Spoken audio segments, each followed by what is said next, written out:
Freedom. Freedom is the power or right to act, speak, or think without hindrance or restraint. The country in which we live, the United States of America, is a land in which we have many freedoms. But freedom does have a cost.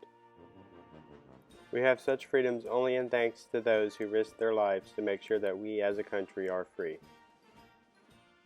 We would like to thank all veterans who sacrificed their lives for our freedom. We interviewed some teachers and students from Western High School, and we asked them questions about veterans. And we showed them this picture. So, do you know any veterans?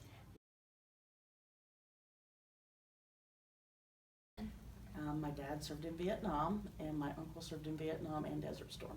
Interesting. Do you have any stories that you want to share with us? My dad didn't talk a lot about his experience in Vietnam. He just talked about his experience as a helicopter mechanic. Wow, a helicopter mechanic. He just told us about how he would have to go up in the helicopter after he fixed it. Actually, my brother, he is a veteran. He was a tank engineer, and he was deployed in Afghanistan. Interesting. I bet that was pretty hard for you guys, not having your brother around. It was pretty hard, you know. When the day he went out for training, you know, we cried with him. We hoped he'd be okay, but eventually he did come back, and you know, we're happy for him that he's all right. So how long was he deployed? A couple years, I'm not entirely sure, you know.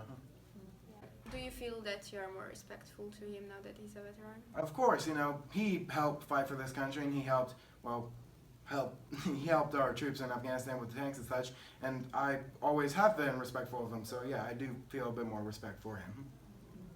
I do. I've had a veteran serve on either side of my family in every generation since 1776. Impressive. Wow. So, what years did they serve? I had an ancestor serve at Valley Forge in the Revolution. I had another ancestor serve during the Civil War with Stonewall Jackson at the Battle of Bull Run. Other kind of major events, I had a great-grandfather serve in England during the blackout of London.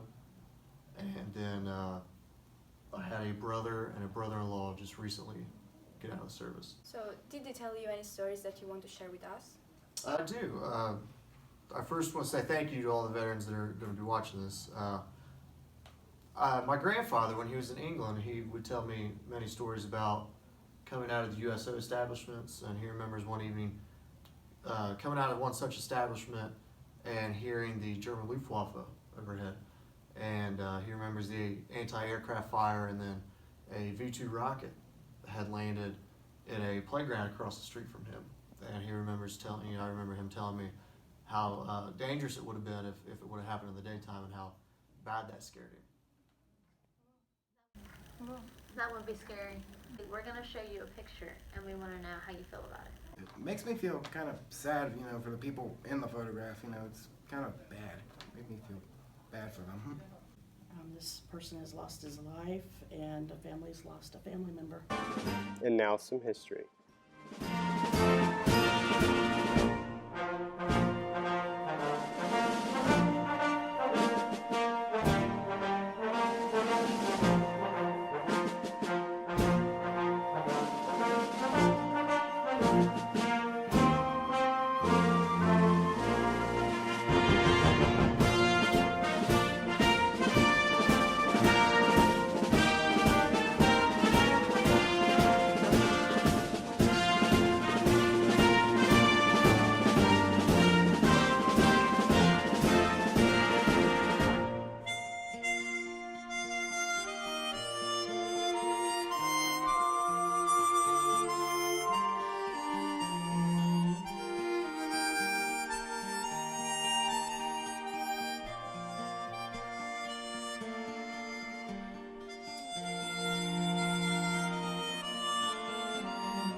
of several local historian works and a graduate from Western High School.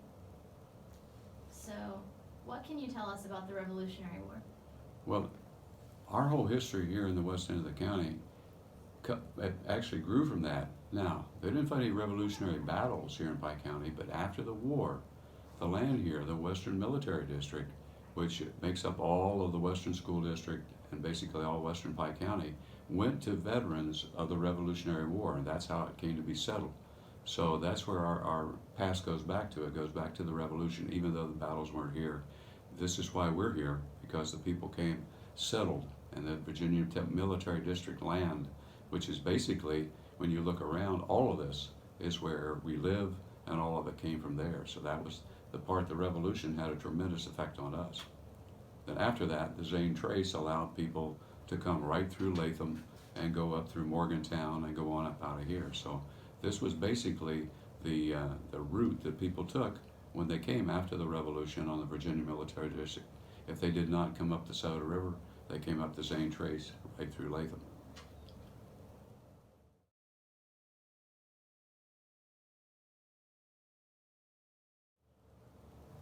So, what do you know about the Civil War? Well, the Civil War for us was a matter of obviously responding to the declaration of war. We didn't have the draft at the start of the war there, so that this was all volunteered. So we had a number of people that would go down, particularly in Jasper, because there was a man named Wells Jones who was the doctor in Jasper, who recruited a company, because in that point it was everybody would get a commission and you would go out and you would recruit a company of about 120 people. A lot of people from Latham went down to Jasper and joined Wells Jones's company. That became part of the 53rd Ohio Volunteer Infantry. Wells Jones, who started out as the captain of that, he then became a colonel, then became a brigadier general during the war, and served on and a lot of the guys were involved in going down through the trips down through Atlanta on all of that thing where we moved south through there. It's under General Grant. So the Civil War was quite important. We had a lot of people, had a number of people who passed away and gave their lives because both through illness and through the combat deaths. So this was the Civil War, and again, a lot of participation in it. One of the things was that a sick soldier came home, came up the Zane Trace that we talked about, went up to Morgantown, and in Morgantown there was the old Stone Inn, which is still there, and he was ill, wasn't able to survive, and so they buried him up at Pike Lake. And if you go over to Pike Lake, there's the tomb of the unknown soldier, because we're never able to determine who that soldier was, but you still have the tomb, which is there when you go up to Pike Lake and you look for that, and that's what it's from, is a Civil War soldier who came all the way up. He managed to make it to Morgantown, to the old Stone Inn, passed away there, and they buried him, unable to identify him. He was too sick to even tell them who he was. So the Civil War had a lot of it. Of course, from the Civil War, you had settlements that were there. And previous to the Civil War, in Pike County, we had the Underground Railroad, which was quite active before the war. And you would come up the Souda River just south of Piketon, and then you would either go east and go into Jackson Township, or you'd go west and you'd go up to into Pebble Township. And there were two settlements there of ex-slaves. Jackson Township still retains some of that. And the settlement that was in Pebble Township, which was called the Peepee Settlement, that went away after the Civil War.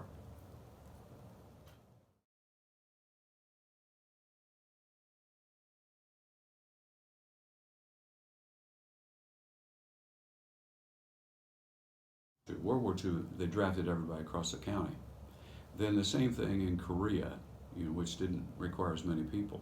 But when you came to Vietnam, the draft, that's when you had to start registering at 18. And they started drafting people into Vietnam at age 19. That was the age when you got called. But we didn't have a lot of people here in the West End going to college at that time. So that meant that it was going to be a bigger draft call, in the West End. We were going to send more people to Vietnam than certain other parts of the county where more people were going to college. I happened to get a scholarship, so I went to Ohio State. So I had a 2S deferment, but the people that I graduated with didn't go. So when they turned 19, at least 3 of them got drafted that year. Now, all the way through Ohio State, I still had this deferment. Then when I went to graduate school, I got my knee torn up playing lacrosse at Ohio State, so I didn't pass the draft physical when I was a senior in college, which is when you got called back. But by that time, almost everybody I'd graduated with had been called, plus other guys. But we have always, in the West End, we've had more people go simply because they weren't getting the student deferments. And when they weren't getting the farmer deferments, for a time there was an agricultural deferment. Well, we don't have that many farms. We had timber cutters. My dad was a sawmiller like so many of them still are. So it was always been that we knew we were going to end up in the military. And my best friend was a guy named Alan Rigsby, and he got drafted. I didn't know he was in Vietnam, and he came home afterwards. I did not know that he was in the engineers. I didn't know that and in the engineers over in Vietnam, it was to kill the defoliant. They used the defoliants to kill the foliage, and they called it Agent Orange. I wasn't aware that Alan had ever been exposed to that. He goes out, gets married, has a family, and all of a sudden he's very ill and passed away from Agent Orange because he wasn't made aware. I wasn't aware that he'd done that. When he came back, I assumed when we made connections that he was going to be all right because a big, healthy guy. We played ball together. But those were the things that we learned, that there were a lot of people going to go from this area because we weren't getting the same draft deferments and the numbers because we didn't have that many people going to college and whatever. So the draft then, that was in Vietnam. Then they stopped the draft after Vietnam. So now anybody who's going to Iraq, anybody who's going to Afghanistan or wherever they're going because they volunteer, because it's all volunteer military now. Now, there are inducements. Obviously, if you go through and you serve your enlistment, you can go to college. And they're going to be talking to you guys about that. The recruiters will come in and they'll talk to you about it, which is important. But it was a big change. When the guys went in the Civil War, they basically were volunteers up to the last year of the war. But when they went in World War II, you knew it was going to be a draft thing and people were going to be drafted. And then in Vietnam, it became a very big issue. So when you talk to Vietnam people, and there are several people around, if you talk to Jimmy Williamson or any number, he can tell you that the Vietnam guys around here in the community, because there are a lot of Vietnam vets still here. But most of them got drafted. We also interviewed some veterans from Pike County, and we gave them a flag to thank them for their service.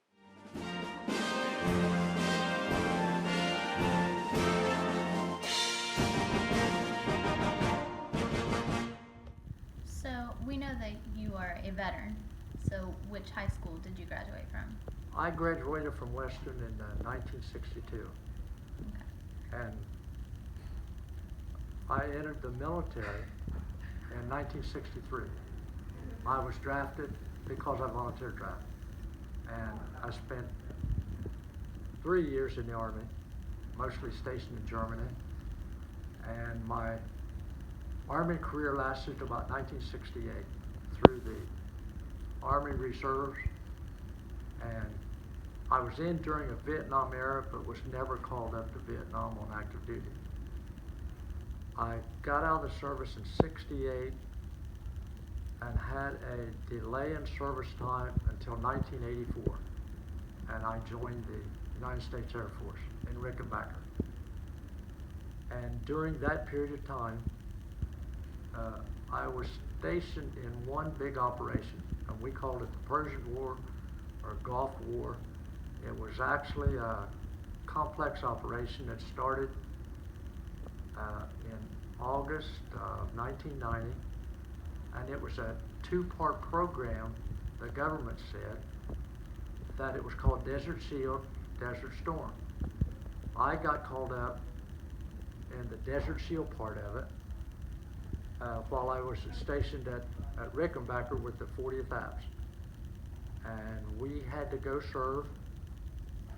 I served at Norfolk, Virginia with the Naval Air Base down there, and we supplied all the material to fight the second part of Gulf War, which was Gulf Storm. And while I was at Norfolk, we worked. It was rather hard work. We worked 7 days a week, probably 14-hour shifts for like 3 months, getting all the materials and everything moved from what the United States was over to the Gulf in order that the guys could fight the war. And President Bush then, what he did, how we got involved was, after about 15 days, Iraq actually invaded Kuwait, and that's what started the whole war. And about 15 days, that was on August 2nd, on about the 17th of August, President Bush, he, through an executive order, called up the reservists and National Guards, and that's how I got called, because I was in the Air Guard at Rickenbacker, and I went and served from January to January, and then I never went over to Desert Storm, but we did our part in the supply part of it. So it was a huge operation, and what I really learned from the time that I spent during a wartime situation was the fact is how they train you, how your training really helps you when you are called up, and through an operation, and that was a big operation. It was a lot of hard training, and it seemed like we was well prepared. All in all, the Gulf War called up over 1 million people to fight that war. Of course, it didn't last all that long. I think it was like 6 to 8 month war, and then it was all over with. But you learn a lot of stuff when you go and are trained for a job, and you actually get to do what you're called up to do. So, out of all of the years of experience you've had, what memories stand out the most to you? I think my memory would be what happened in the Army. When I got drafted, I ended up in an armor tank outfit, and I was stationed in Germany. And I think the biggest accomplishment I had there, we had competition tank firing in Grafenwoehr, Germany. And I think the biggest accomplishment probably I ever had was when we was competing, and we was Top Gun. Air Force has Top Guns, Army has Top Guns in tanks. And we got to meet the General Abrams at that time, because we was the best and had fought a record round of anybody that had ever been there. And that was a pretty good accomplishment. When it shows when military guys work together, they can get the job done. And one thing about the military is they teach you right off. You don't question, you just perform. And that's one thing I like about the military. A good thing to have in everyday life. What I personally would like to do is thank Mr. Brewster and all the work he's did for the veterans and the beautiful memorial that is built behind the school. Because I've been to a lot of schools, a lot of towns, a lot of cities, and I have never seen a memorial as pretty as that. And as people look at it, they can see people that's been in. He's just did a fabulous job, and my hat's off to him. Thank you. Well, thank you for being here with us.